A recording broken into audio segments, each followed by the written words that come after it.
See by the dawn's early light, oh, so proudly we hailed, and the twilight has gleaming, whose broad stripes and bright stars through the perilous fight. Oh, the ramparts we walked were so gallantly streaming, and the rockets regular among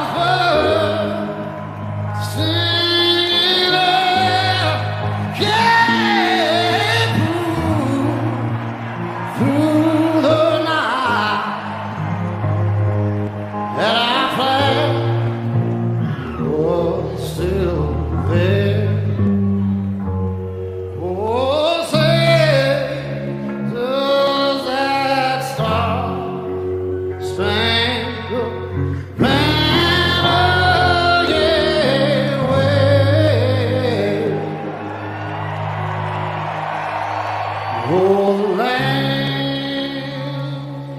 of the free and the home of the brave.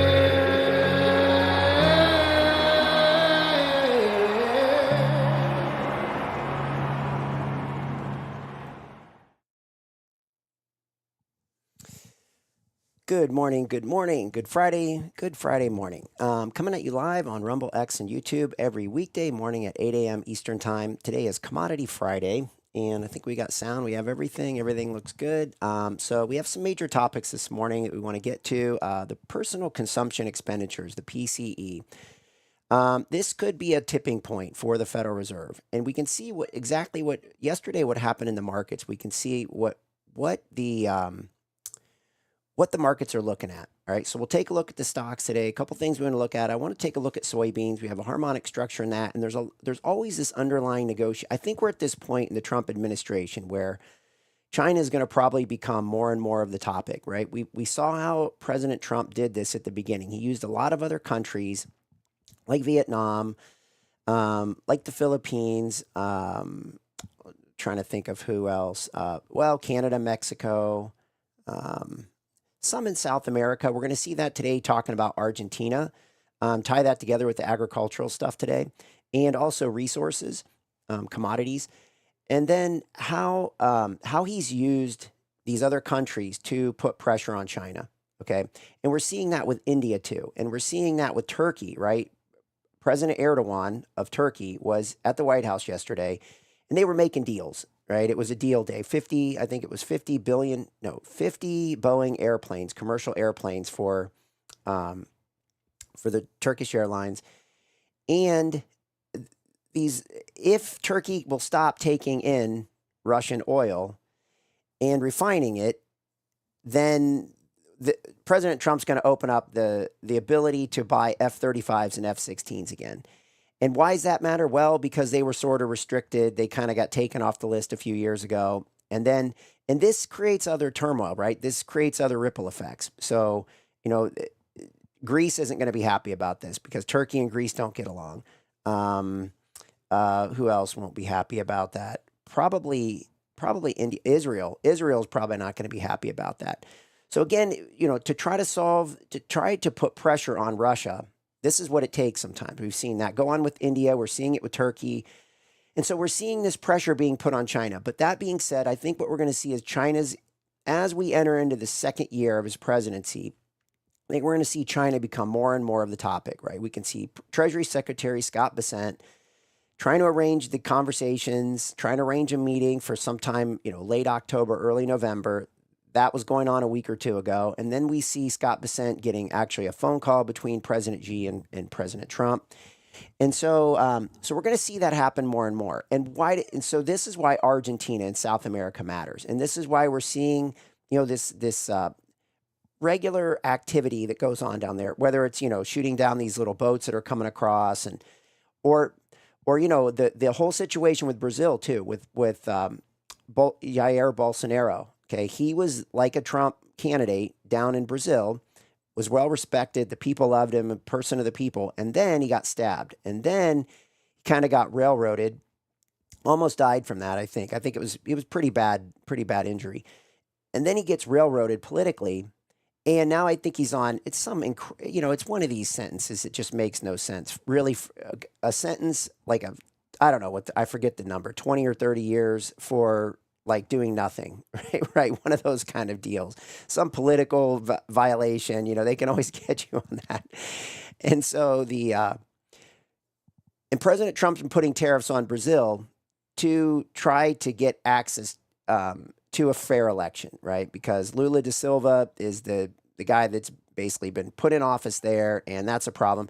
So I guess the big thing is these are the things that we've covered, and we watched this stuff unfold and how President Trump has used other countries to put the pressure on China. But I think that will change. And this is why South America becomes important. This is why I think we continue to see the delay with Mexico, because Mexico can put a lot of pressure back on China.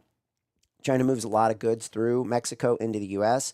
Same thing, including fentanyl, right? Which is um, one seems to be top of the list for President Trump, but I think it's also a way to legally get it to go through, right? Because you can say this is for the protection of our country, right? Economically and from a drug perspective, should make sense, right? And then obviously the Canadian border. So it's about putting all this pressure, but I think we're going to see that stuff change right here soon. And so that's why I want to look at soybeans, because soybeans is a bartering chip in this whole thing, okay? Under President Trump's first administration, the soybean market was a big, I think it was like $50 billion worth of agricultural trade that was established. And then COVID came along and it was never lived up to. So then nothing over the last 4 years. And then that also enabled, it put pressure. You could see, we'll see this when we look at the soybeans. They did okay for a little while, and the corn did okay for a while, and wheat did okay because of the war between Ukraine and Russia. Ukraine does a lot of wheat. So we saw that stuff. We saw these agriculture markets move, and now they're all pretty much depressed. Okay, and we're going to take a look at that. I want to show you a couple things in the model today too. So I guess the takeaway is this: we think that China is going to come more into the equation for this next year, and then again going into midterms. It's going to be a little risky, right? Trying to structure this deal. How are they going to play that going into the midterms, right? Because these deals with China can cause a lot of market turmoil, right? A lot of volatility. So it's going to be interesting to see how they play this. But I think it has to happen. I think it is happening in a lot of different ways. And we see this too with TikTok. Okay, there's something going on with this TikTok deal. One, we know it's not good for the technocracy, right? Oracle, Silver Lake, Andreessen Horowitz, Murdoch, right? Those are the people you don't want to see getting access to TikTok if you from a technocracy perspective. But there's also there has to be another deal being made there, because they gave it away, $14 billion. J.D. Vance was out talking about that. Again, probably not my favorite guy to be out talking about, this great deal structured with TikTok, because again, it leads right to that technocracy. And what do we think with J.D. Vance? He could be in on this whole technocracy thing, because he's been basically funded by Peter Thiel the whole way. So there's a lot of stuff, a lot of moving parts, a lot of things that President Trump has to deal with, a lot of things that the administration's trying to deal with. And China is going to become front and center. And all these other countries have been used to put pressure on China. And what we want to do is, and now we have this UN General Assembly meeting going on. And one of the big topics the other day is this also enters into, the world, different ways of funding these countries. Okay. And I think President Trump's trying to keep Argentina off of this, the World Bank, okay, and these other funding institutions that are out there, because it leads to power given to somebody else, right? Somebody else holds the purse strings to Argentina. So essentially, we're going to go through that today and talk about the loan arrangement and the different things that are going on in Argentina and why it's so critical in South America, because we don't have a lot of friends in South America right now.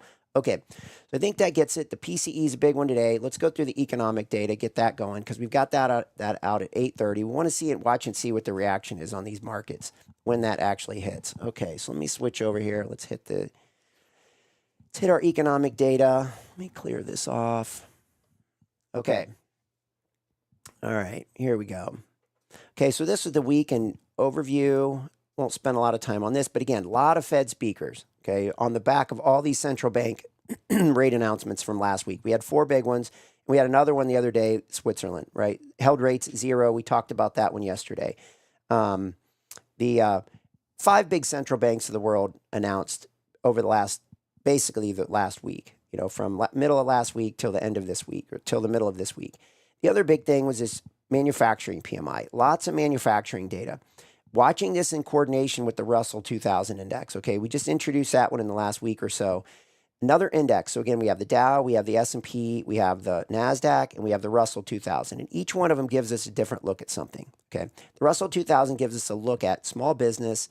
And I think that it would also potentially pick up some of the manufacturing, okay? Because again, what does it lead to? If you bring back manufacturing, and we're going to talk about that today too with the pharma, right? President Trump slapped 100% tariff on big pharma, and he's got a pretty easy, way out for them, okay? It's a pretty easy way out. We'll talk about that too.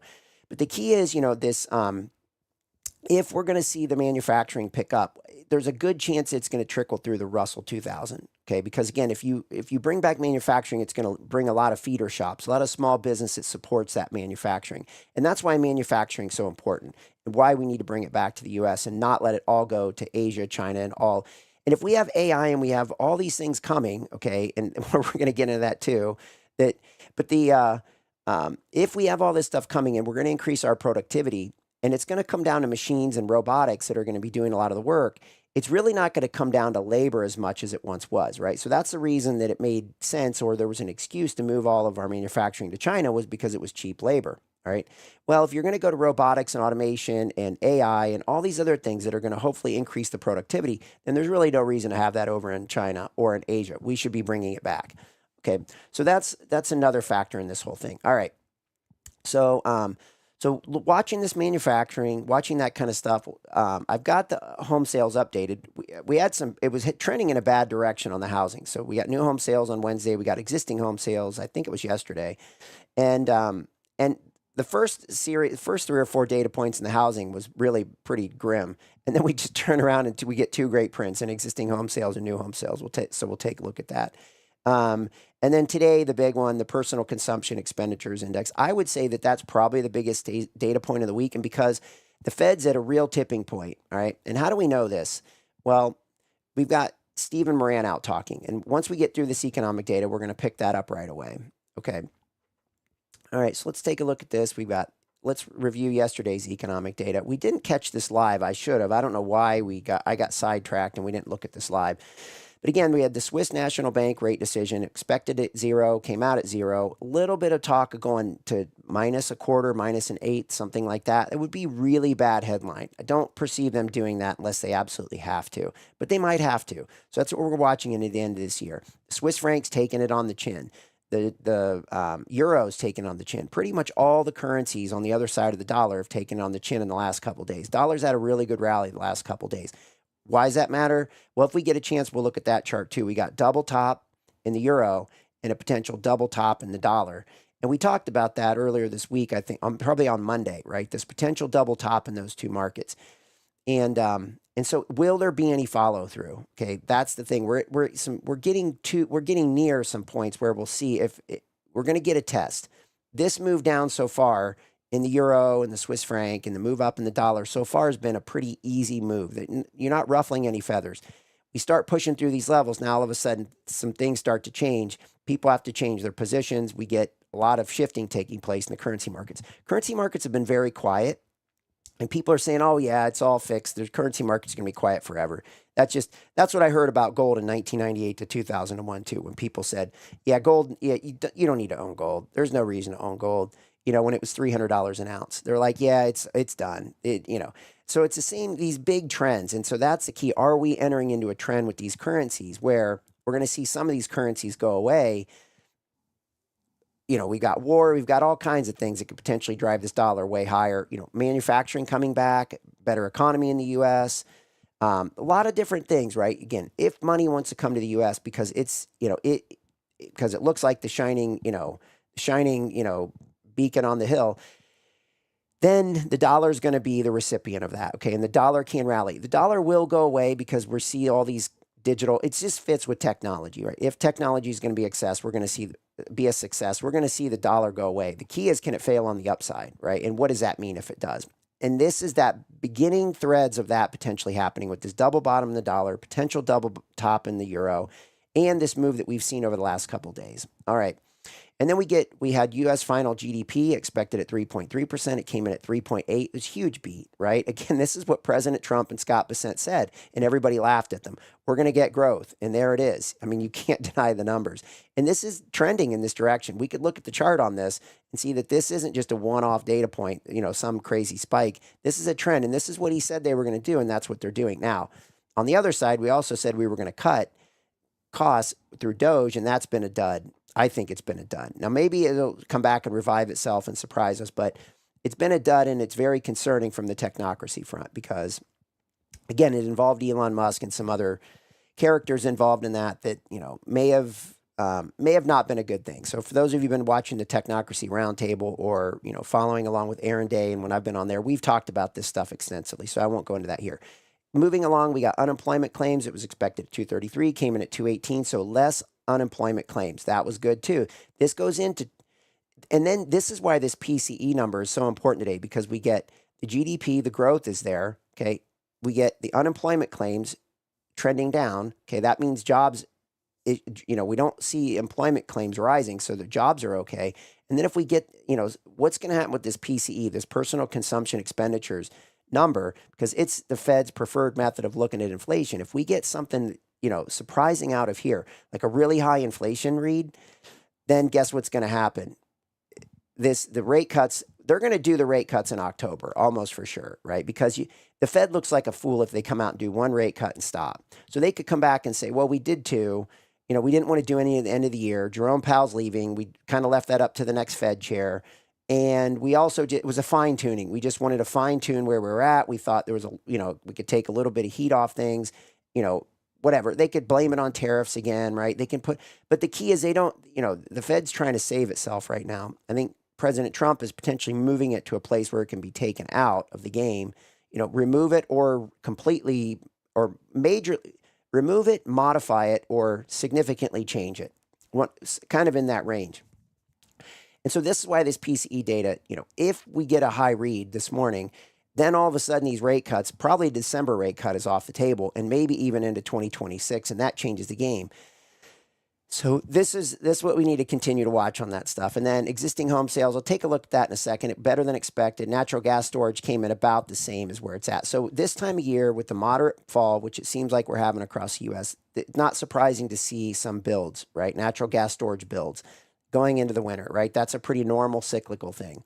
And so far, I think it's been a very moderate fall, at least from what I can tell from all the weather and the agriculturally and everything else. So, but we're also going to I want to look at that today too. We'll look at that on the model when we look at the agriculture, because natural gas is pretty deeply undervalued. And that's what we see with this longer term, technically, from the harmonic structure, we can manage the risk with that. So natural gas looks pretty good on the upside if we look at the undervalued and some of these other things. The question is, are we going to have a really cold winter? If we have a really cold winter, that's going to tap these natural gas storage reserves, and it'll start depleting it. And then that's when all of a sudden prices can go up.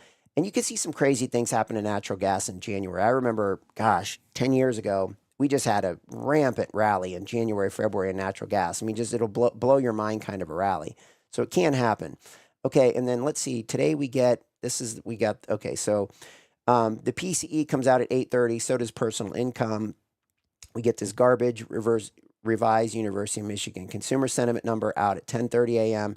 And then quick reflection on these bonds. Italian, I just watch all these bond auctions. So this one came in fine, right? Slightly higher yield, 3.58, actually came in at 3.62. The bid to cover was expected at 1.6. It was actually slightly better than expected at 1.7. But just continue to watch these so we get a feel for what these bond markets are doing. Why? Because when we start to see failures in a bond market or issues in a bond market, and it might still be a while. It could be 6 months. It could be a year. It could be a couple years. I just try to track it and make us aware of these bond auctions, right? So people are aware of that stuff. Okay. And then headlines. Let's go through some of this stuff. So we've got... Okay, core PCE could tip the Fed move. We talked a little about that. Stephen Moran, let's give a little update on this.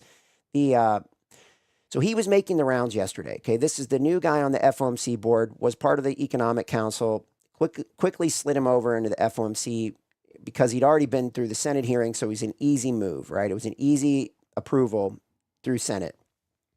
He gets in there, and he's a dissenter, okay? And not only that, he comes out and he starts talking about a third mandate for the Fed, right? Long-term low interest rates. And what were his exact words here? He said, what is his, I think it's something like this. So we have the two mandates, right? Price stability, inflation, and maximum employment, jobs. What he's talking about is we need a low, stable interest rate. I don't remember his exact quote, but he's kind of coined this term now that he uses. So he's basically implying a new third mandate for the Fed could be in play. He might be positioning for a chance at the Fed chair, but I don't think he's probably going to get it. Again, I lean toward Kevin Warsh. We'll talk about that as that starts to unfold. I would expect over the next 3 to 4 weeks, we'll start getting rumors of that again, that, who's going to be the next Fed chair. I think it'll be Kevin Warsh in the end. So anyway, leave it at that. But here's what he was saying. He wants multiple 50 basis point rate cuts. Okay, when when we're sitting here watching this PCE number saying we might actually be hiking rates before we know it again, right? They might talk about one more rate cut now, then go into January, February, and they could start changing their tune and saying we're going to actually have to start raising rates. Okay, why? All this AI spend, all the the overheating of the economy, stock market on the high. So here's the crazy thing: is this is why the markets are kind of so jacked up right now. Is we actually get good data, and the markets go down. Okay, we get bad data, and stock markets go up. Right, so we're we're really turned upside down. Why is this? Because if we get good data, it means the Fed's not going to cut rates. If we get bad data, that means the Fed's going to cut rates and the market goes up. So it's actually like upside down reverse function. And this is why we need to get off the Federal Reserve, okay? Because we really just need to get through we need to let a cycle play out. We need to take it on the chin, no matter how bad it is. And then we need to just let let the markets and the economy and things actually perform without the Federal Reserve having so much of an impact on things. I mean, it's been going on for a long time, but it's almost a comedy act, when you watch this stuff go on. Okay, so anyway, Stephen Moran, he says this isn't about, and the reason that he wants these multiple 50 basis point rate cuts is to get it down to that long-term interest rate where he thinks the market, this happy zone, right? A neutral zone, right? A neutral rate. And then that allows corporations to adjust and stabilize on that. Now, the problem with that is it doesn't work like that. If you take the Fed out of the equation, you take out the manipulation, then the markets are going to adjust based on what they see, what they perceive. And this is the capitalism, right? This is natural cycles. The question is, if we try to get to that point, can the markets actually handle it? The government can't hold rates at 3% or whatever. They can't. The markets are going to make adjustments based on things that are going on around the world. To our favor, not to our favor. Okay, it can go both ways. All right, so that's Stephen Moran out making the rounds and basically saying that he wants us to find some stable low rate. And I think the reason they really want to do this is because we have so much debt and they would love to find a way to restructure this debt at a lower interest rate for a long period of time. We had the opportunity, I forget when it was, but we had the opportunity, we could have restructured a big chunk of our debt. We were probably at around 25 trillion, if I remember correctly, probably like around the time of COVID or pre-COVID. We could have probably restructured our debt for 30 to 40 years, maybe 50 years, at maybe like 2 or maybe 2%, 3%, something like that. And we didn't do it, right? That's the biggest mistake of prior Treasury, prior people in Treasury like Janet Yellen, okay? And maybe even our Treasury Secretary before, what's his name? I can't think of Mnuchin,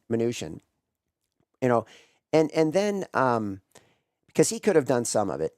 And so anyway, so that's the reason I think he wants lower rates, is to try to restructure this debt longer term. Now, if we do that, we also need responsibility, right? Because as soon as you clear the debt and you just go back to spending like you were, pretty soon you just run it all back up again. And then you're in double trouble, right?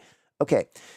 So we talked about the dollar seeing its biggest weekly move up in 2 months, okay? And this is all part of this whole Federal Reserve thing, right? So as soon as they don't think that maybe the Fed's going to be cutting as much, what does that do? It adds lift to the currency, that particular currency. So, and we know that Europe is economically a train wreck. So when we looked at those manufacturing numbers this week, it was negative across Europe, across the board, okay? So no beats in Europe, as far as I'm aware of, on any economic data front this week. Now, the U.S. did on the housing, on the the GDP.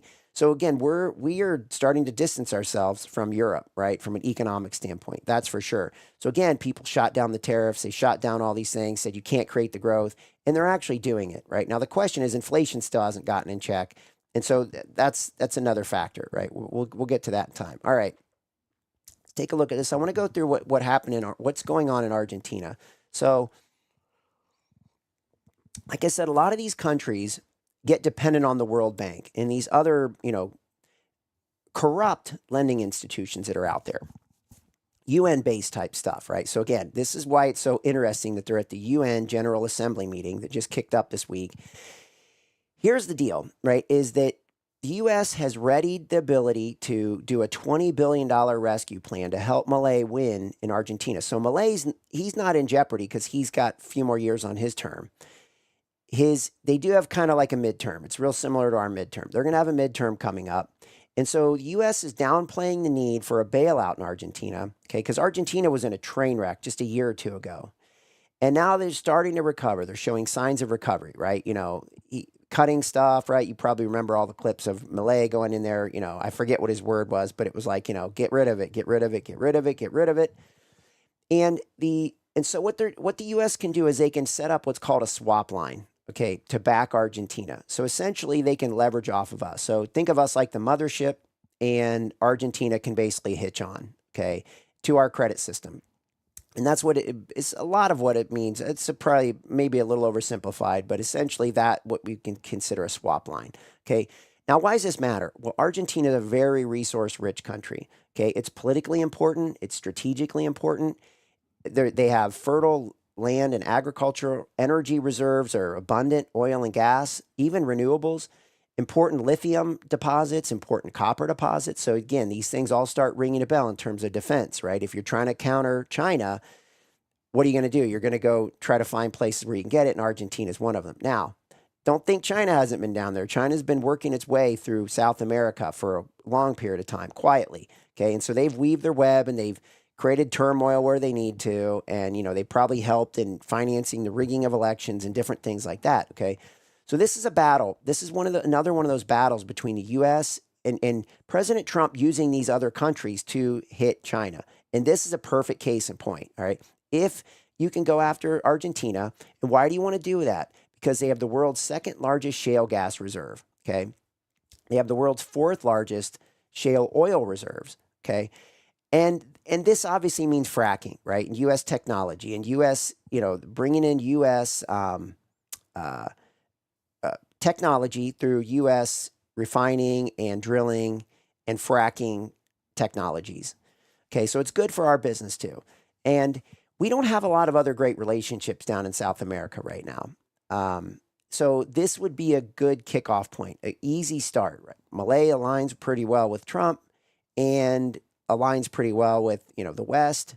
So, and I think the guy's a wild man. If you've seen pictures of him, he's a wild man, and I think he's willing and able to go against China's influence. Okay, so what will the U.S. do to compete? This is on this global level, and one of the things that we're so beholden to on China right now are the rare earth metals, minerals, magnets, all these things that we've given away to China. Because why? A lot of the excuse was, well, our EPA wouldn't let us. We have a lot of these rare earth minerals and things. And so do a lot of places. There are a lot of these deposits in the world. The problem is it's messy to refine them. So again, EPA restrictions, EPA violations. So instead of like saying, hey, we have a duty to the world, we need to do this, but we need to do it right and clean it up, we just shipped it off to China. Why? Because it's cheap and somebody's making a lot of money off this, right? Somebody's sending the stuff off to China, making a nice big fat spread on it. Now we're going to get this PCE data out here in a second. I don't know if it's out yet or not. Let me flip over. Maybe we'll go over to that real quick, and then I'll pick back up on this. Okay, so let's take a look at this. I think that's it. Yeah. Okay, so let's see what we're getting. Okay, so we got Canada data out. Their GDP was actually slightly better than expected on the month over month. It came in at 0.2 versus 0.1. Year over year, it was 0.9 versus 0.7, so beat on both of those. Okay, so here's the PCE. Let's jump right to that. So it came in at 0.3. It was expected at 0.3. Year over year, 2.7 versus 2.7. So it could have been a big number, but it turns out it's probably pretty muted, which is actually, I think, for me personally, it's a good thing. I didn't want to see a lot of volatility on a Friday, especially going into with all the war stuff we have going on. That just would add confusion to the whole thing. But we'll talk about that here in a second. And then we get August personal income up, actually, from 0.3 expectations to 0.4. So that's a good thing too, right? Another good number. Personal spending up from 0.5 expected up to 0.6. Real personal spending, PCE, 0.3 versus 0.2. So better than expected. So again, all in all, everything's better than expected. I mean, this has been a great data week for the U.S. Wasn't looking so good on the housing. Then all of a sudden, housing turned around. Wasn't so great on the PMIs, but we didn't lose much, right? I thought maybe we'd see it tick up. Okay, with this concept in mind that the U.S. economy is getting better. Okay, slowly but surely, like just trying to turn that corner. I thought we might see the PMIs, the manufacturing index, in the U.S. kind of turn up a little bit. We didn't. It's ticked down a little bit, but it was pretty much flat. And then we just start coming out with these great numbers, right? The GDP is better than expected. The unemployment claims are lower than expected. The housing, this number is great. It's flat. This is a great story. So what is this going to do? It's probably going to add a little buoyancy to the stock market again. Because why? Because rate cuts are back on. Stephen Moran can win the day now. He doesn't have to fight against the PCE number, so he can kind of win the day and say, yeah, we need to take rates lower to create stability. And why are they doing that again? To try to get rates lower so they can lock in longer term rates for the U.S. Let's hope, right? That's what we need. That'd be a big step. That'd be a big success if we could pull that off. Okay, so back to Argentina, right? Trying to lay, I think the quote out of Milei was, they're trying to lay the groundwork for a golden age in Argentina. Now, Argentina was very wealthy at one point, right? And then it got, corrupted and taken down. It was, it went from a beautiful, wealthy, prosperous, productive country to basically a cesspool, a dump. Bloated, corrupt, unproductive, just a mess, right? So again, this is trying to turn Argentina around. If you can turn Argentina around and have it link up to the mothership, the U.S., okay, and get these swap lines, now you don't need to go to these corrupt world banks and these other things, to get your financing. And why does it matter to us? Because again, it gets us back in the game of rare earth metals, minerals. Can they refine it down there? Are there places to do it? Do they have the capacity? These are things I don't know, okay? But you can see a very strategic move taking place here with Argentina. And it ties in with agriculture because Argentina is really good at agriculture. A lot of South America is really good at agriculture. Soybeans, corn, wheat, livestock, all that stuff's very good down there. They do a great job, okay? And so I think that covers everything. This election's end of October, right? The one that Milei is worried about. They need to give him a way to get across the finish line because if they lock this up, if this midterm doesn't go well, a lot of the things that Milei wants to do won't go through over the next couple years, right? So they could lock him down. This is, I think, why it's a strategic move, is to try to get some, fire behind Milei again, so that the people get excited and they vote down the party line, right? To get him what he needs to get some of this stuff through over the next couple of years. Now, I sat on a panel not that long ago, and it was a guy, I don't know, I think he would call himself a libertarian, but maybe he was a lefty, and he just trashed Argentina and trashed Milei. And so I want to go back and listen to that again because, I was asking questions and just listening and taking it in. But I'd like to go back and listen to that because he's very smart, and I want to hear what he had to say again. Because, sometimes you're in the debate and you don't, it wasn't even a debate. It was just I was asking questions and he was answering them, so I was just kind of turning him loose, winding him up, letting him go. I want to kind of go back and reevaluate that again. Because he knew a lot of little details about, well, Chile, but also Argentina as well. So I'm going to go back and do that. I think it's important, right? That's what I guess I'm trying to say is I think it's important to understand what's going on in South America from an investment standpoint, because I think it can play a big factor. And not only that, again, back to China. If you can take away all the things China was doing insidiously under the, getting their little roots under the ground before they started, before you could see the trees popping up, then if you can cut that off, then China now is in an even weaker stance, okay, in an even weaker position when you go to negotiate with them. All right, let's go take a look at some of this stuff. Let's take a look at some charts. Let me jump over here and we'll get to the, so here's soybeans. Let's just hit this one right out of the gate. Let me go and let's look at this longer term. Here's soybeans on a longer term. This is a monthly chart going all the way back to, what is this, early to mid 70s back in here. Let me mark this. So we've got this back in here. Okay, like the Panama Canal. Yep, so let me look and see what a couple people have to say in here. So good morning, Rachel Hawk. Let's get after it. Was that Frankie's line? Yeah, let's go. That was Frankie's line. He's good at saying that too. He's got it down. He's got that East Coast accent. He says it great. Jay White, good morning. Trumpet, 0 woke points. Good morning. Hit thumbs up. Yeah, hit thumbs up. Thank you. Thanks for the reminder on that. Crash and Splash. Good morning, Geo Rich. Trumpet, Javier. Yes. Trumpet. Yeah, Fura. How did he say that? I forget. Yeah, you're right. That is what he said. I forget how he said it. I'm not very good with languages. My daughters are learning Spanish, and it's like it's so hard for me to try to talk with them. I don't know. It's just not my thing. I wish it was. I took Latin for what it's worth. I mean, why did I get convinced to take a dead language? But anyway, it's totally side point. Rachel, okay, I like it when things get better. Yes, for sure. So that's what we're thinking, right? Is hopefully things. Look, that's a sign. This week of data is very, very positive. Now, that doesn't mean that the stock market is going to go higher because of it. A lot of this stuff could already be built in. Again, when we tell the truth, it usually hurts, right? I mean, I've been through that over the last month or so. You tell the truth, and usually you get smoked, right? You usually get hurt. So again, if you take these little examples in our lives, when you tell the truth, a lot of times you get burned by it, right? And so that's the same kind of thing, it's like the old line, right? You can't handle the truth, out of a few good men.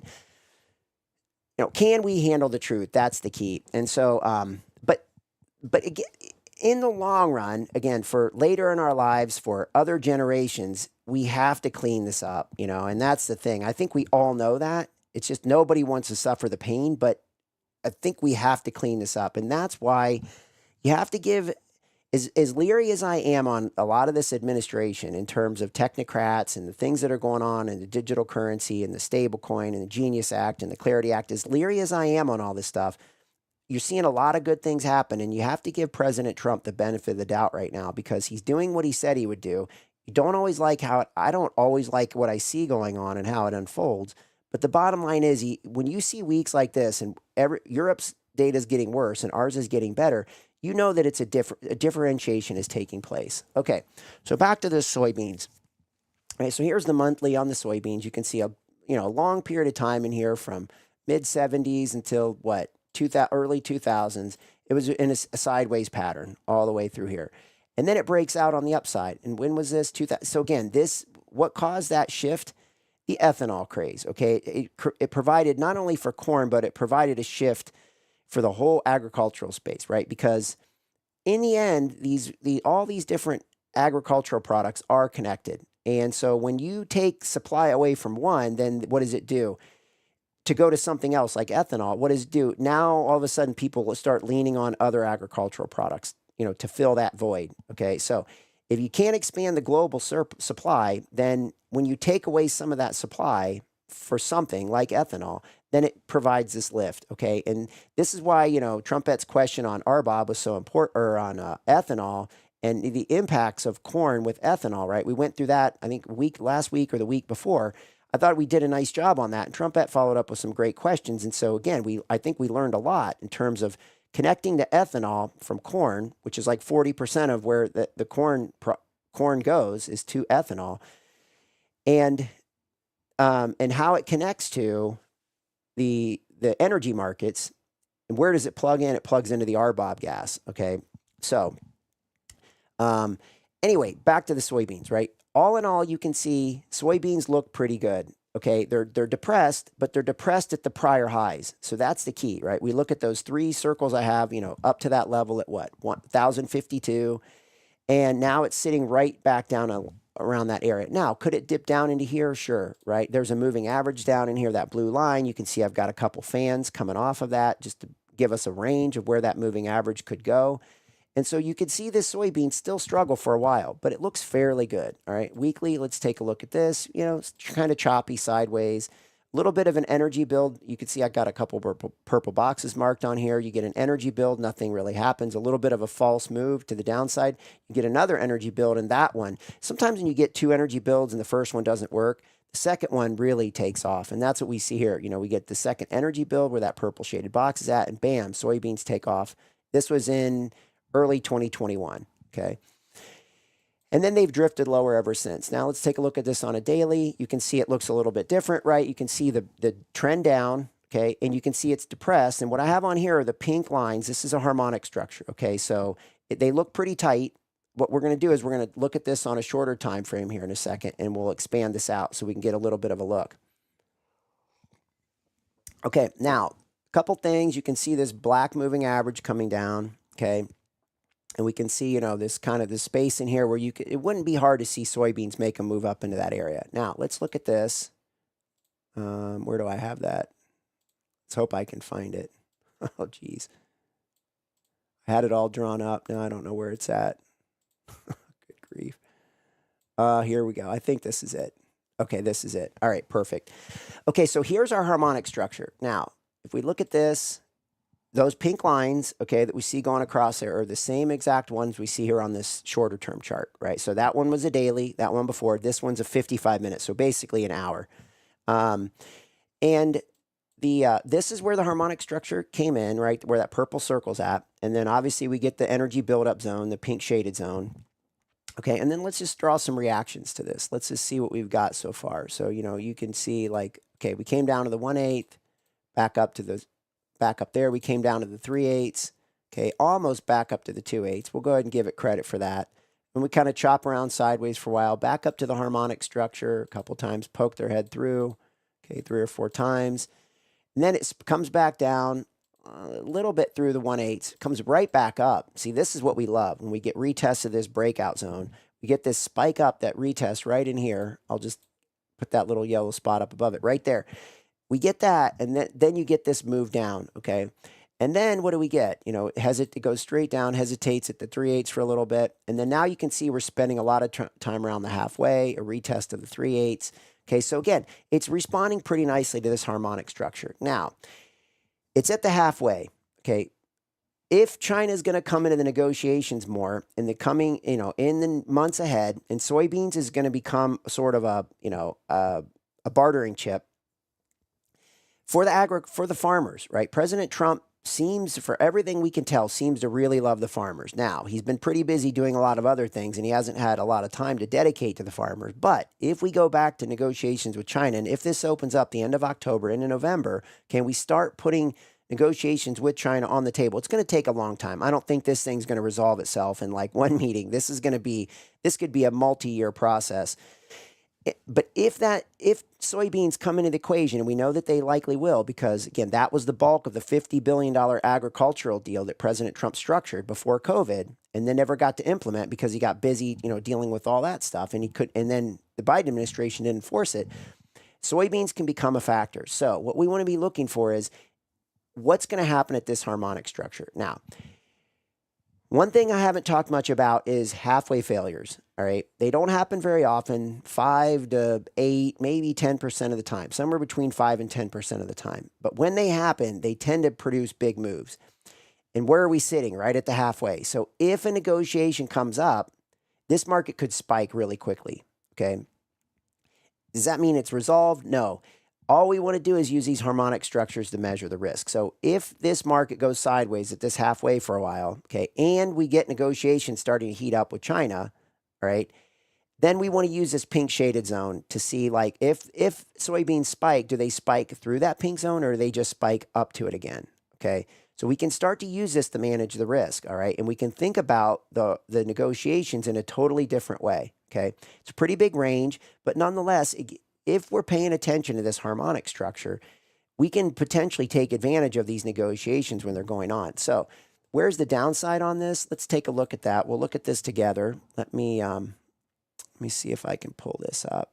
Yeah, I think I've got it ready to go. Okay, I think it's this one. Nope, this one. Yeah. So it looks a little bit blurry, but I don't think it's too bad. So here's our signal in the soybeans. Let me check this out, what the full downside is, 1344. Well, let's look at this, and then we'll come back and we'll put the lines on it together. All right, if we look at wheat, okay, that's in the lower left. You can see a lot of blue on there. Boy, that does look kind of unclear. I don't know why it does. Maybe it's just hopefully it's good for you guys. It looks kind of blurry for me, but anyway, the lower left, all that really matters is you see the middle column is daily. The second to the one far right is monthly. And I'm going to highlight this just so you can see it. Let me turn this blue. Okay, so the one that's highlighted with the blue around it, that's wheat. The monthly is this column, okay? This is the weekly column. Whoop, This is the weekly column, and this is the daily column. But on all time frames, right now, wheat is pretty undervalued, right? Let's go and take a look at this. Okay, let's look at corn. We've talked about corn. Let me highlight that in blue. Same thing. On a monthly, corn is pretty deeply undervalued. Okay, not so much on the weekly.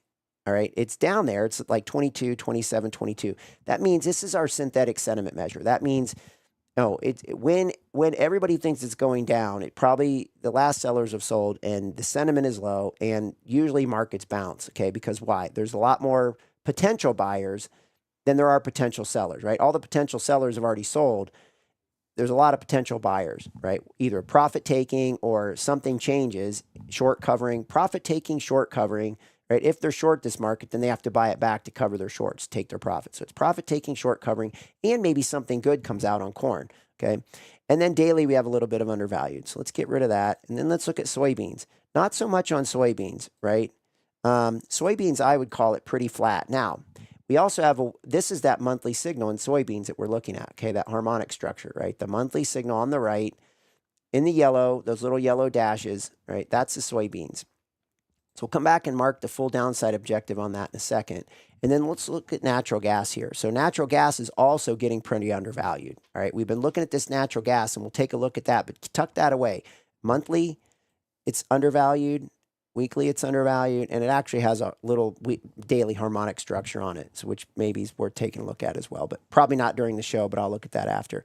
Okay, so that's that. Let's go back now, and let me get to this. Let's go back and take a look at the chart. All right, so let me mark this.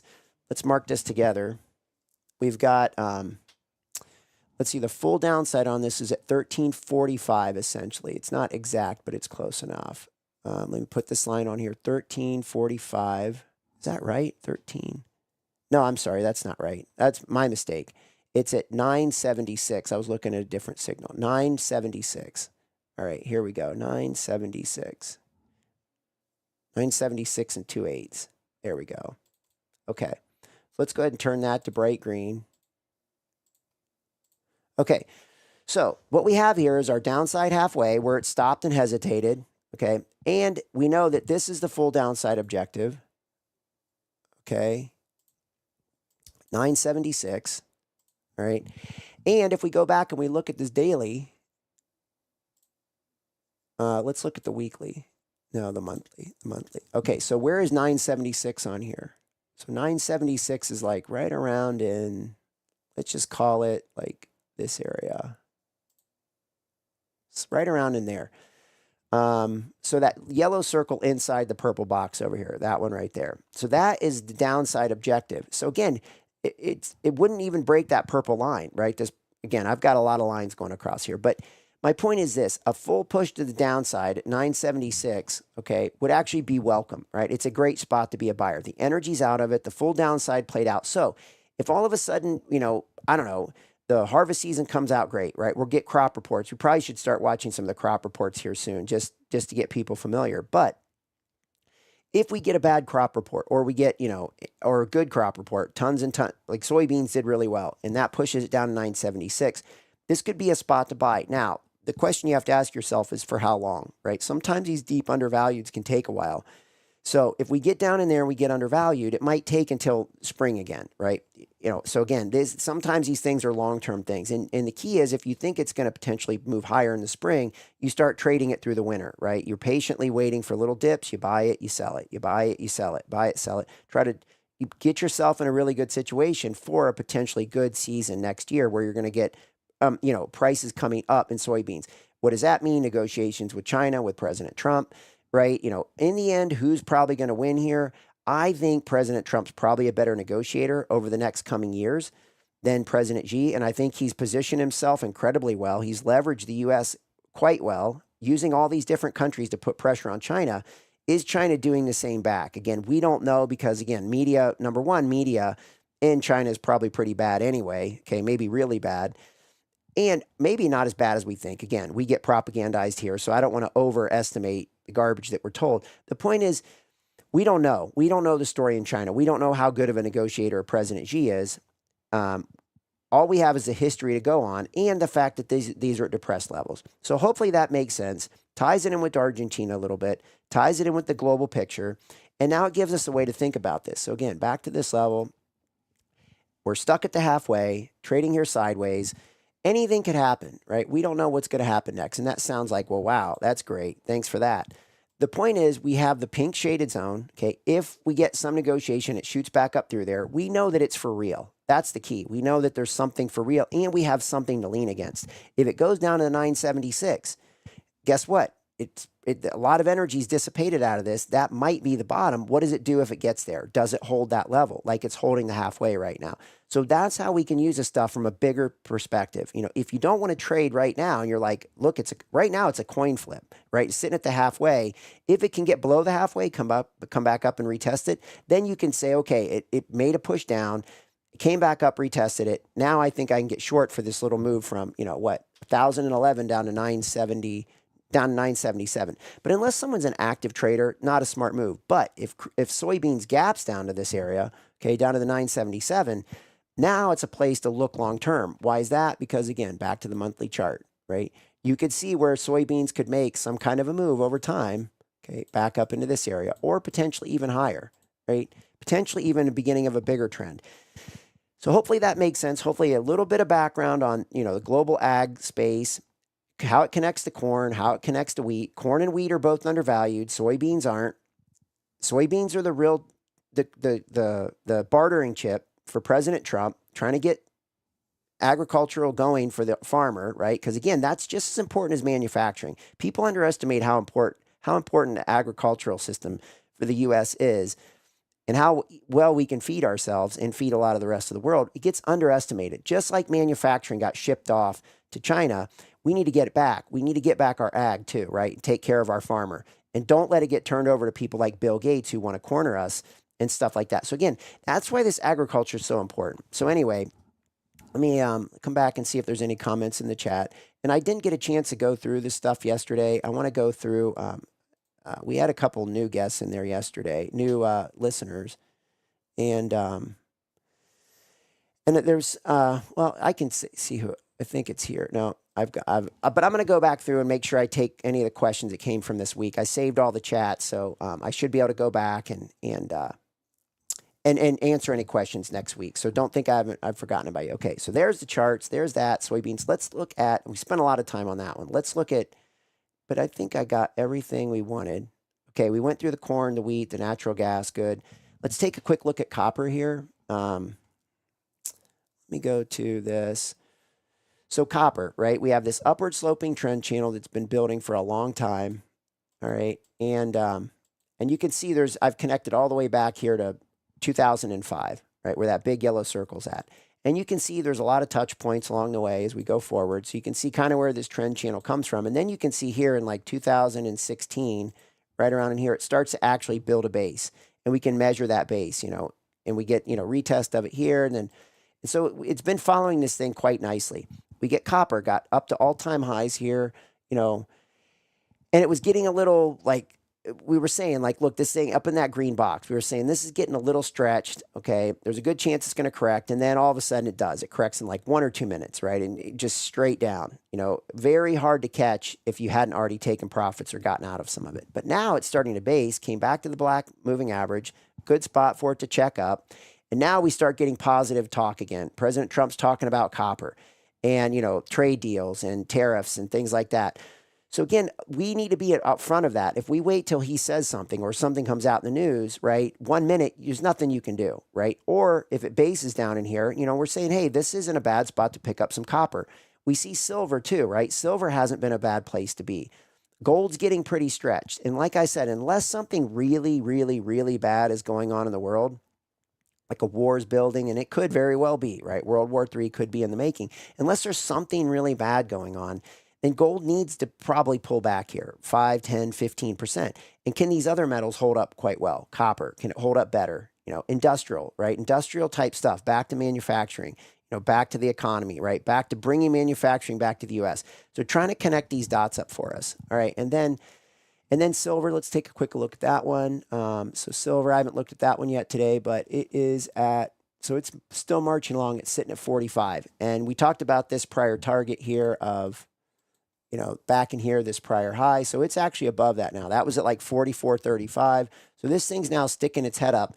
I wouldn't be surprised to see this silver pull back here a little bit. Now, is it going to go straight to 50 up in here? It could, right? I mean, this is why if you can take off fractions of the position, if you have whatever your position is, if you can take, a quarter of it off, an eighth of it off, a third of it off, a half of it off, whatever. And now if it continues to go, well, you'd say, oh, I wish I'd held it all, of course, right? But if it pulls back and you get a chance to trade it 2 or 3 or 4 times and you're effective at it, not only is it short-term trading, but it keeps you in the game, so you're paying attention to it, and it gives you a chance to bring your average price down if you do it right. If you buy and sell, every time you do that, you'd keep dropping your average price on that main core position that you have going on. So it's just the math behind the trading, right, and managing a position.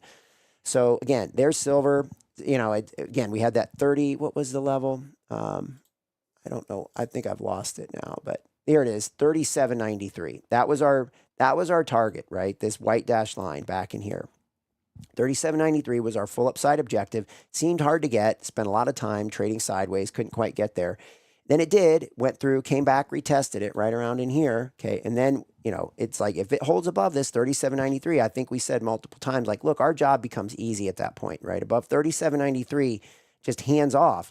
Hands off to where? Hands off to that yellow target that we had, which was, well, I'm going to lose that one now. There it is. That yellow target we were pointing out, right? We didn't have the purple box there. Then I'm just putting the purple box to show potential range around this level. Is silver going to pull back a little bit? It would be nice because that would allow gold to come down. So let's take a look at gold. Let's see what we've got here. Let me move this so I can get to it.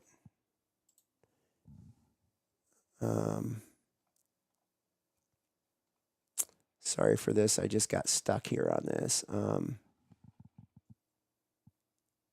All right, that should get us there. Okay, let me slide over to gold. Let's take a quick look at this. What I want to show you is this. I want to show you, hopefully I can still show you this. I still have it available. Jeez. Well, we might be able to just recreate it on the fly. Let's just do it. I don't think it was on here. Okay, let's just do it on the fly. We'll just recreate this. I can show you this pretty quickly. So what we have here is, let me just get a trend line. We'll just do this. We'll do this really fast. Okay, here's the trend. So what I'm seeing here is in this indicator at the bottom, right, we're getting lower highs on this yellow indicator in the bottom pane. Okay, I put that purple line there all the way toward the bottom of the chart. Okay, and I'll mark that with yellow circles here in a second. But what we've got here on the other side is this thing that's just going through the roof on the other, right? So we got these 2 purple lines. Now, let me mark these things, these points where we get these highs. So right there, we've got a high in price, another high. So what I'm going to do is mark the highs in price with the highs in that indicator down below. Okay, and the whole time that that's going on down here, we're getting lower highs in this indicator. Okay, so 4 circles pair up with the circles up above, right? This is divergence, right? So the price keeps going higher, but the math is saying, hey, this thing's getting really stretched. When this happens, it can go on for a while, right? Again, because somebody wants his gold and they just keep buying and buying and buying. And we talked about this, this thing yesterday. Let me pull this back up just so you can see this. These are the kind of things that I look for, right? When we get to these stretched levels like this, you get stuff like this. Investors buy the most gold ETFs in more than 3 years, okay? 30 tons of, equivalent in ETFs, right? So again, this is that sentiment, right? Like copper, right? Copper gets really extended and then in 1 minute, the thing comes down and just gets chopped like 20, 30, 40%, right? It just gets hammered. And people, if you don't take profits ahead of time, if you get too greedy and you think, I'm just going to keep riding this thing forever, you potentially can get caught in that where you wake up one morning and you're like, what the heck happened? Now, the other part of it is don't take all your gold off because, again, there might be something really bad happening. You can also potentially be long the silver and be short the gold. Take little trading chances around the gold, okay? This is big intermarket spread, right? You've got intramarket spreads and you've got intermarket spreads. This would be gold against silver. You're taking basically a spread between the two. getting long the silver, getting short the gold. I know that might be complicated for some, but at least it's a way to think about things, right? Because you can do this in any market, right? You can think about being betting on the upside on one thing versus the downside another, or vice versa. And this is the way a lot of sophisticated people do things, is they put these spreads on, or multiple series of spreads. So it's just a way to think about things. If this gold's getting extended, and silver and copper can hold up better because they're more manufacturing based and industrial based than gold, then maybe we've got something here and this gold can sell off, right? And where could it sell off to? I mean, you can't rule out, 3,500, maybe even 3,000 in this thing, right? I mean, just look at that thing. It's pretty much straight up. I can show you chart after chart after chart, coffee, sugar, orange juice, pork bellies. I mean, we can go through chart after chart. I could go through chart after chart where silver, right? Silver did this a while back, in the 80s, right? The Hunt brothers. The point is, markets go up like this, and then all of a sudden, they might top out up in here for a little while. And then typically the sad thing happens is they get whacked on the backside, right? And maybe it's only a pullback into here, like I said, this would be around 3,000, I mean, that could happen any given day, or any given series of 3 to 4 to 5 days. That could take 3 to 5 days.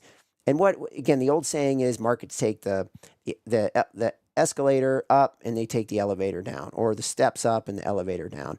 And once fear, again, when a market gets this oversubscribed and people are just piling into it, like in that last chart I showed, when that thing reverses, fear kicks in and people panic, right? So they go from greed to fear very fast, okay? And this is that, that fear to greed can happen really quickly, is my point. Okay. I think we covered all those. I think we're good on that. Okay, stock rally. We talked about that.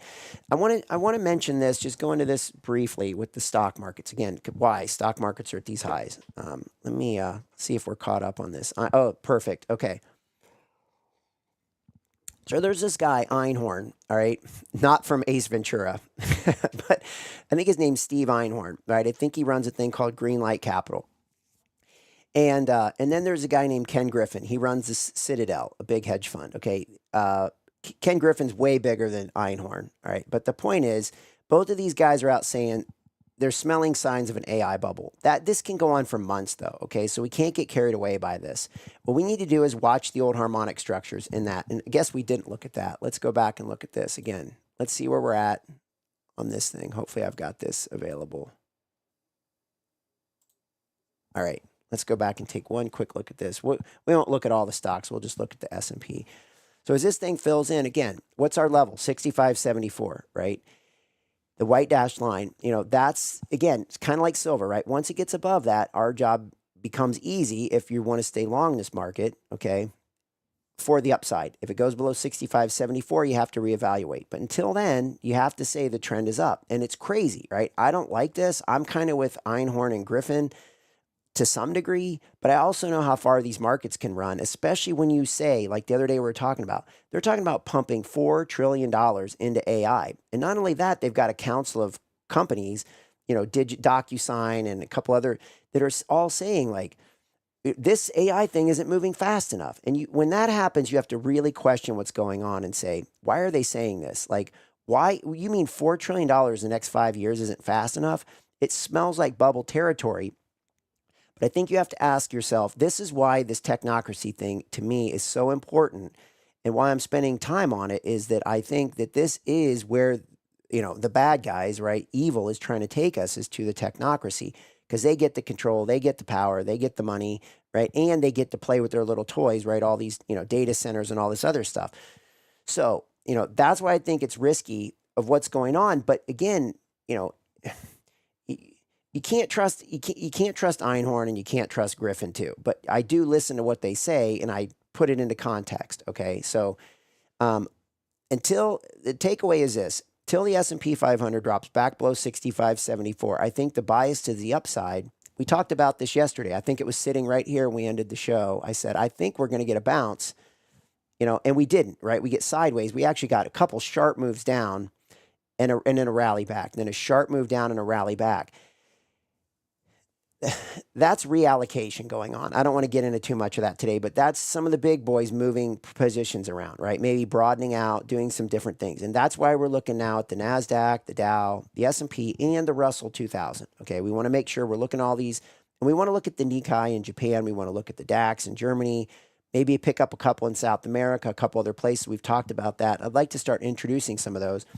And I am hoping that soon I can start putting stuff on the community, at the World HD site where I can actually do these short videos during the day. Because what I'd like to do is get this to about a 40-minute strategy session where we talk about the strategy of markets and kind of global happenings. And then in those things, I become more of an analyst where we just look at ideas and we're not really talking about what's going on. We're just looking at market. And those will tie back to what we're doing in here.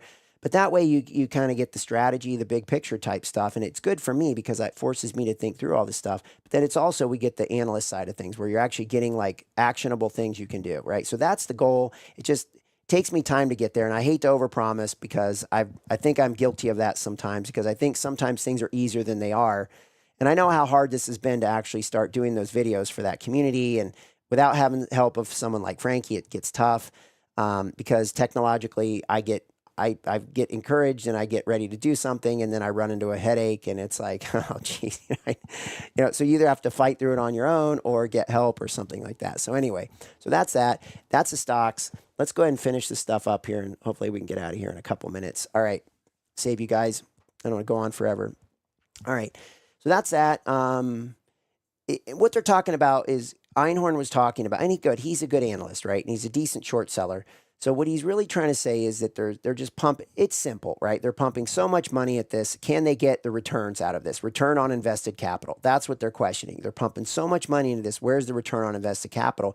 And I think the thing that they're missing, or at least they're not adding into the equation, whether they know it or not, is that I think there's this power play going on in this technocracy space to basically take things over.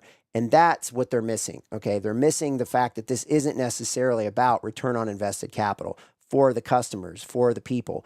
It's really about theft and trying to steal the whole system through tokenization, through lack of, there's so many ways, right? That's why we're doing the round table. Okay. It's so hard for me to just stay on topic here. Okay. Trump signs this this executive order on TikTok. This is in the same space, right? Xi gave Trump the go ahead. He said it was, here was President Trump's quote, and this is a little concerning, right? He said that this is now in the hands of the best ones, right? Meaning the best companies in the country. Okay. Some of the best ones. All right. I think a lot of people would agree that TikTok is kind of a playground for the demons. All right. Do Americans really like trash or not? Okay. Because that's where you're going to find a lot of it is hiding under the umbrella of TikTok. Or do you want to make your own choices and not watch some of this garbage, right? That's a whole different story. Here's what concerns me. J.D. Vance was the one out saying that the deal has been valued at $14 billion. And so what does Vance have to do with this? Like, I don't understand, except the fact that he's backed by Peter Thiel, which is all part of this whole technocracy movement, okay? And not only that, a big driver of it, along with Larry Ellison of Oracle, Mark Andreessen of Andreessen Horowitz, and then these guys at Silver Lake Partners, which that's a whole story unto itself. But the key is this. This TikTok $14 billion price tag has just stunned investors. They're like, this could be the most undervalued tech acquisition of the decade or longer, right? So again, why such a good deal, right? What's in it for China? What is China going to get out of this? Why would President Xi allow ByteDance to sell this and take less than a 20% stake, go from 100% to less than 20% and turn this over to the US? What are they getting? Okay. What's going on here? This is concerning, right? Again, when you see something, the most undervalued tech acquisition of the decade, why? When the world, think about this, $4 trillion going into AI, right? Corporations, companies having meetings to say they need to get advertising and marketing campaigns out to say this isn't moving fast enough. And yet TikTok comes in at the most undervalued tech acquisition in the last decade. Like, come on, there's something wrong here, right? We're talking about polar opposites. Red flag, red flag, red flag. All right. Okay, keep moving here. We'll be back on that. That's not going away. Okay, the 100% tariffs on branded pharma. All companies need. So here's the deal. President Trump has said we're going to put 100% tariff on these pharmaceutical companies that are manufacturing outside the U.S. And then the quick little tagline is, all you got to do to get out from under this is just tell us and prove to us that you're actually going to build manufacturing in the U.S. and the tariff goes away. So 100% or zero. Okay, so he's making it real easy for people to say, yeah, I think we need to buy a plant in the U.S. and start manufacturing something there as quickly as possible.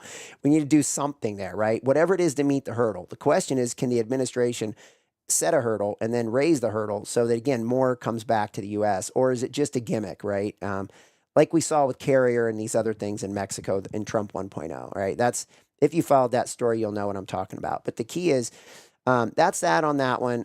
That's not going away. I'm sure there will be much more on that one here. And then we talked about Trump Erdogan. We can't help but talk about this one, right? This is the last thing we'll do, is this NATO, Russia, Moldova thing. So Moldova also has elections coming up. And then, so I've got a little chart on this. Let me pull this up. Here we go. This will help. All right. Okay, so this is what's been going on this week, right? We got the little turquoise spots, Estonia, Poland, Romania, okay, all kind of nestled around Ukraine, and bigger picture nestled around Russia.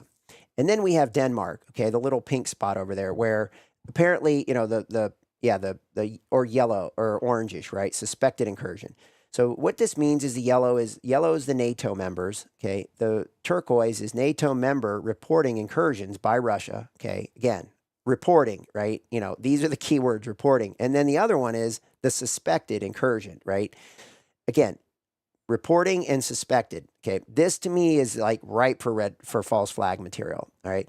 So do I think that Russia is playing games here and they're testing the boundaries to see how united NATO is and what they're going to do? I do, right? I do. And we see that in what, Poland? The question is the one with Estonia, and I think they've admitted it, right? I think Russia even admitted the ones in Poland, it was a mistake. They said, yeah, our drones crossed the border into Poland. It was a mistake. Sorry. Okay, then Estonia, they're denying that it was that. It was coming out of Belarus, right? Whatever, okay? I think Poland as well. And so then we get Romania. It's like, how does that fit in the equation, all right? And then we get this Denmark thing, right? Airplanes being shut down and so forth. And you're thinking like, okay, the point is it's a big test. And I think everyone's testing the ground. We've talked about Europe wanting war, okay? President Trump sort of playing the game here of saying, to the UN General Assembly meeting this week, he basically blows Europe out of the water. And then he comes back an hour later, sits down with Zelensky and answers questions. And he's friendly to Zelensky, and he's saying you can take back all of Ukraine and then some, right? And when you hear the word "and then some," now all of a sudden you're thinking NATO pushing into Russia, okay, getting access to Russia. Why do people want Russia? Why does Europe want Russia? Because it would solve all their problems in terms of all the bad decisions they've made with this environmental social governance and the this green garbage, right, that they bought into. And now it's a big loser for them. And we're seeing this happen, right? We're seeing them take away people's holidays, take away people's Medicare, Medicaid, right? Their healthcare stuff, right? We're seeing this happen in the UK and France and probably even in Germany. And they're struggling, okay? And we see it in the economic data. They need a war, right? Europe needs a war. The question is, are they going to get it? Is President Trump going to actually go into this with them? Or is he just playing the game to see, is he doing the same thing like Putin's using the drones to test the boundaries? Is Trump using words and intellect to test the boundaries? We don't know. But clearly there's something going on here with these drones. Drones are not coming out of the equation. There's only going to be more and more drones. It's only this, might as well get used to this, right? Unless we just get all blown to shreds from some nuclear war. I mean, not to end on such a bad note today, but I mean, that's the one case, right?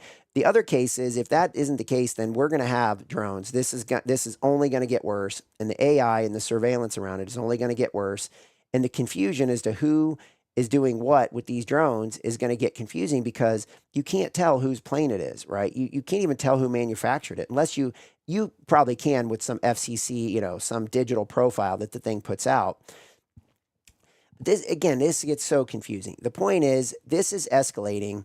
Can it be diffused, or is this going to continue to escalate into something like a war? I think all that's left that needs to happen, sadly, right, is just like in World War II, all right, which, in my mind, without Pearl Harbor, we probably don't get into World War II. Why is that? Because the people don't get behind it.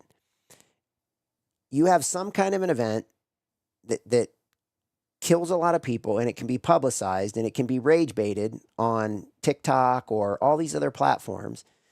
People get angry, and now they want to get into the war, right? We're going to get those guys. We're going to get those Russians. We're going to get those guys with towels on their head. We're going to get these guys, those guys, whoever it is, okay? Whoever they pinpoint, right? The reason to get into this thing, some reason, okay? That's what we don't want to see happen. And if we see something like that happen, you can almost guarantee it's a false flag. You just got to be able to say, oh, there it is right there. That's what we were looking for. Uh-oh, this is really bad. What does this mean? Does it mean, just a lot of, right? Does it mean foot ground battle and is it something like what we've seen with Russia and Ukraine, where it's just an ugly, gory war and a lot of people are dying and, and there's nothing you can do about it. You can't stop it. And so anyway, that's what's going on there. I think that covers everything, not to sound on such a grim note, but it's the reality, that we're into this. This is where we're at with this Russia thing. And hopefully we get it cleaned up, right? Again, can we be friends with Russia? Can Russia be friends with us? And if we do, the prosperity is huge, right? The potential, again, commodity day. Let me finish on this. Russia has so many commodities and rare earth metals and things. I don't know if anybody's even done an evaluation of how much they have. So if we could be friends with them and find some sort of way to work together, right? And not let these globalists try to divide and take and steal and imperialistically steamroll everything. And I know these are big asks, but that's what we need to have happen. And I think President Trump's the guy to do it, So that's where we're at. And that's a good way to finish up Commodity Day, that can we be friends with Russia? Can we work through this? And can we stop the propaganda that I think has gotten us to this point? And look, we've created a lot of this thing with Victoria Nuland and John McCain and, and what's his name, Lady Graham. And I'm not even going to give him the credit of calling him Lady Graham. This scumbag, Lindsey Graham, right? He doesn't deserve that credit. Obviously it's the joke that people use, but the point is these kind of warlords, and you can just almost see them smiling, right? When anything's moving toward war, they're just like, happy, so, but if we can get away from those jokers running things and actually get to the point where we can make work together, for the people, I think there can be prosperity for so many. And that's why commodities are so important. So with that, have a great weekend. Have a blessed weekend.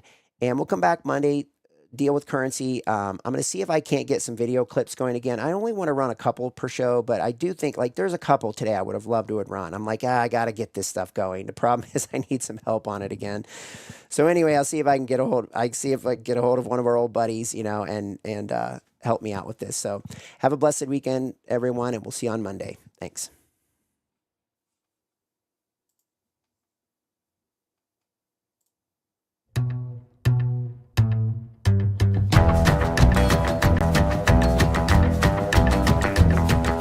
Told you, baby, one more time. Don't make me sit all alone and cry. Well, it's over. I know, but I can't let go. I'm like a fish out of water, every cat in the tree. You don't even want to talk to me. Well, it's over. I know, but I can't let go. He won't take me back when I come around. Says he's sorry, then he pulls me out. Got a big chain around my neck and I'm broken down like a train. Well, it's over.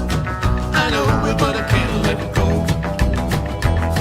See, I got a candle and it burns so bright in my window every night. Well, it's over. I know, but I can't let it go. You don't like to see me standing around. Feel like I'd be shot and I didn't fall down. Well, it's over. I know, but I can't let go. He won't take me back when I come around. Says he's sorry, then he pulls me out. I got a big chain around my neck and I'm broken down like a train wreck. Well, it's over. I know, but I can't let go. Whoa, check it out.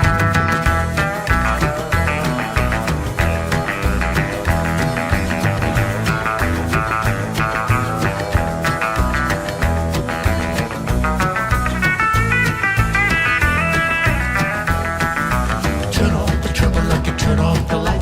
We're not gonna let me, but it just ain't right. Well, it's over. I know, but I can't let go. Around every corner, something I see brings me right back how it used to be. Well, it's over. I know, but I can't let go.